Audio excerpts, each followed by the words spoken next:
if as long as you do the grunt work up front, you'll thank yourself for it later. It's a lot of work to do in the beginning, and it's going to feel kind of overwhelming at first. But as you go through the process and as you're consistent with it, you'll find ways to make it more efficient, your whole workflow, and it will get easier. And eventually it'll turn into a lot of fun and something that could be really rewarding. Welcome to the Creative Control Room Podcast, episode 113. I'm your operator, Ryan Hafey. This is my Creative Control Room, and this is a podcast for podcasters. Feels good to be back. I took a week off last week. Sorry if anybody was anticipating this show, but I had some things going on last week that I just could not get around. It made it difficult to record an episode, so took the week off. Consider it my holiday break, I guess you could say. But I'm back. Happy to be back. Got a good show for you today. Real quick though, I want to show you. I got a new keyboard. And it's kind of a funny story as to why. Here's the keyboard. It's from a brand called Iqnix. It wasn't cheap, but it's very hefty. It's a very nice keyboard. It's wireless. Could also be used with a wired as well. Let's see what else. It's got some RGB backlighting. Very kind of just plain Jane, nice and black. Fits in nicely with my desk here. The reason I got this keyboard though is because I spilled basically an entire cup of coffee on my previous keyboard and immediately stopped working. So I ordered this keyboard by the direction of my son, by the way, who's kind of, he's 11 years old, but he's a keyboard aficionado. But I ordered this keyboard and then I thought, you know what, I'll just run my old keyboard under some water, rinse all the coffee out, see if I can dry it out and get it to work again. And it ended up working. So I was going to cancel this order or at least return it. But once I got it, I started typing on it and just realized, you know, I'm just going to keep it. Listen to this thing. Listen to how satisfying this sounds. Let me get the mic down here.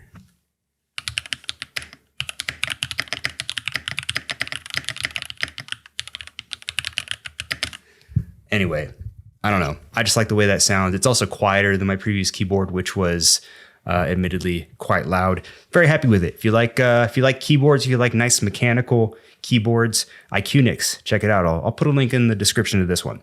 Anyway, moving on beyond that, that's not what you're here for.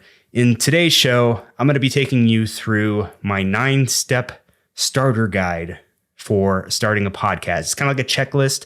Got some good tips for you for getting started. This is for basically anyone who's starting from scratch. You don't know where to begin, how to get started with a podcast. This is the episode you want to watch if you're just getting started. So without further ado, let's jump into it. So you want to start a podcast, eh? Well, you're in the right place. This is going to be my 9-step checklist, starter guide, if you will, for how to go about starting a podcast. This is going to take you, now this is going to be more of a high level checklist. Basically, we're not going to be deep diving into each one of these steps. In fact, we could probably create an individual episode for each one of these steps just to really go deep. But this is going to give you kind of an idea of all the things that you need to be considering if you really want to jump into podcasting and kind of make a splash. You want to at least have some understanding and be able to answer some of these questions that we're going to be going through. So let's go ahead and get started. First of all, in order to start a podcast, you need to know what you want to start a podcast about. You want to find your niche. That's number one. So you want to ask yourself, I want to start a podcast about fill in the blank. So you want to try to narrow down on a certain topic or subject matter. You don't want to cast too wide of a net, because if you are casting too wide of a net, if you're covering too many different topics, then people like consistency. If they come to your podcast, if they discover your podcast because you talk about a specific topic, and then the next week or whenever your next episode comes out, you're talking about something completely different, chances are you're not going to keep people around very often because people like consistency. On the same note, you also don't want to go too narrow with your subject matter. You don't want to limit yourself because at a certain point there's only going to be so much of an audience for subject matter that's on a very narrow topic. You don't want to talk about blue whales named Barry. I don't know where that came from, but I think you get the idea. You don't want to go too narrow because your potential audience may be too small, or you may not have enough content to talk about on that particular topic. So niche down, find a good, like for me, I ran into an issue prior to when I kind of shifted the subject matter of this podcast. Previously, I was talking about all things content creation, which ranged from basically just everything that I was interested in, from podcasting to videography, to photography, to drones, all sorts of things. And those were all things that I was interested in, which was cool, but there probably aren't that many people out there that are interested in all of the same things I'm interested in. So I made the decision to narrow down to podcasting specifically.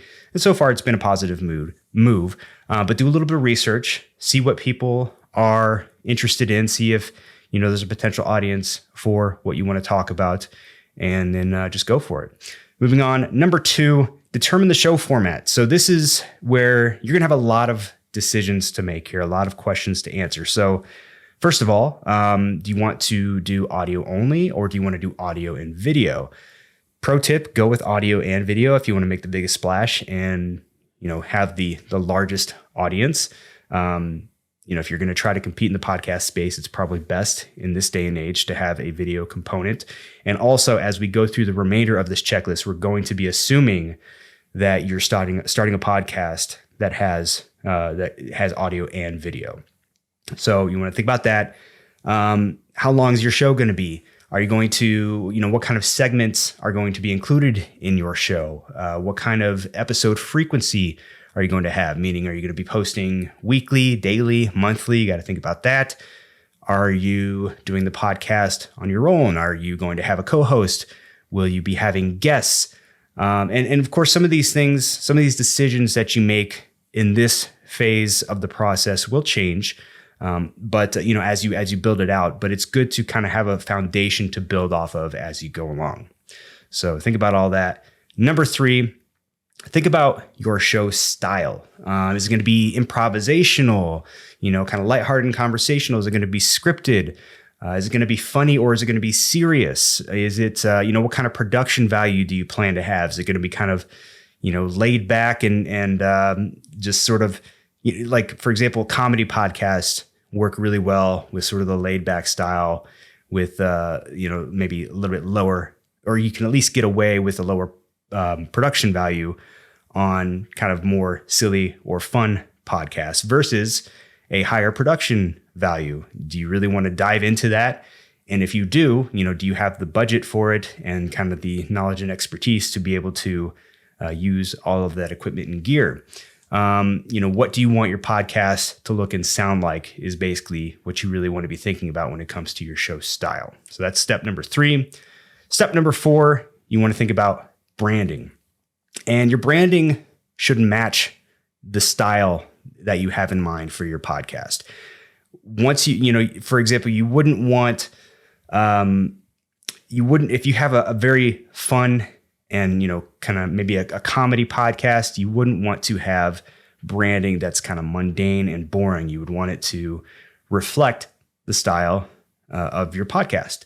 So just make sure that the branding matches the style. You want to think about your podcast creative, and that can include logos, that can include cover art, thumbnails, your profile pictures, your social media cover photos, all of those things, all of the imagery that's associated with podcasts wherever your podcast happens to live. That's all part of your branding. It also includes your podcast description and your podcast tagline. How are you going to describe your podcast? Like for me, I say it's a podcast for podcasters. That's my tagline. You want to make sure that you have something that's relevant to your podcast. Then you got to think about your show intro and or outro. What about music? Are you going to include music in your podcast in any way, shape, or form? Where is that music going to come from? What's it going to sound like? Are you going to make it? Are you going to have someone else make it for you? Are you going to license it? You got to think about that. Then you have any, video overlays and video elements, things that pop up in your video. For example, in the beginning of the show, I have my little subscribe animation that pops up. You're going to be including any of those types of things. You got to think about that. And will you be creating these assets, or do you plan to outsource them to people to create? Are you going to be using a service like Fiverr or something like that? Again, all things to consider. After you have that in place, you've got your branding elements, you've got all of the creative ready to go.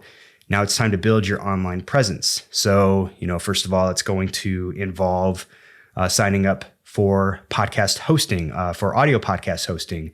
I personally am partial to Anchor.fm, but there's a number of different audio podcast host options available out there. You want to set up your social media channels. So you have, YouTube, Facebook, Twitter, Instagram, TikTok. Those are all kind of the popular options as far as social media is concerned. But of course, you're not limited to those. If you feel that there's another social channel that would be relevant to your audience and for your podcast, go ahead and do that. If you're like me and you want to use your current existing social media profile, like for yourself, as kind of your social media presence for your podcast, you want to make sure that you're updating your social media accounts to reflect that. In my case, if I'm being honest, I use my personal social media profile for my podcast as well, because really just of time constraints, and I have enough social media channels to maintain as it is currently. So for me, it's easier and more relevant to just do it with my own personal accounts. Down the road, that may change, but for now, that's how I'm doing it. You also need to think about, are you going to be creating a single YouTube channel or two? Let's say you're doing podcast clips, are those clips going to live on the same channel, or are they going to be living on a separate channel? If you want more information on this, you can refer back to episode number 107 of this podcast. I'll leave a link in the description. In that episode, I went through a guide basically that YouTube put out that talks about channel strategy. So these are things that came directly from YouTube. They give you different scenarios as to when you might want to go with one channel versus going with two separate channels. Then you got to think about, something like Patreon. Do you want to do you want to set up a Patreon? Obviously, honestly, in the early stages of starting a podcast, especially if you're brand new, you don't have an audience anywhere else at all, might not be necessary to have a Patreon and to have, supporters until you build an audience. But it also couldn't hurt just to set up a Patreon and have it there and ready to go for when people are ready to send you some monetary support, and when you're ready and able to kind of tend to a Patreon account, because there's a lot that goes into that. You got to think also about a website. Does it make sense for you to have your own podcast website? What about an email list? A lot of people will tell you if YouTube or any of these social media platforms go away tomorrow, what are you going to do? It's good to have an email list so that you have these contacts and you can take them with you no matter what happens to wherever, your podcast ends up getting hosted and wherever your audiences currently live, right? All right, so after that, next, step number 6, we want to consider our content mix. So this is essentially how you're going to distribute your podcast, but also how you're going to market it. So for example, if we're talking about this podcast, my content mix is relatively narrow, to be honest, but it includes obviously my weekly full episodes. And then outside of that, I have episode clips, which I pull directly from the episodes. Those are usually 2 to 10 minutes long. And then I kind of upload those throughout the week after the full episode has published.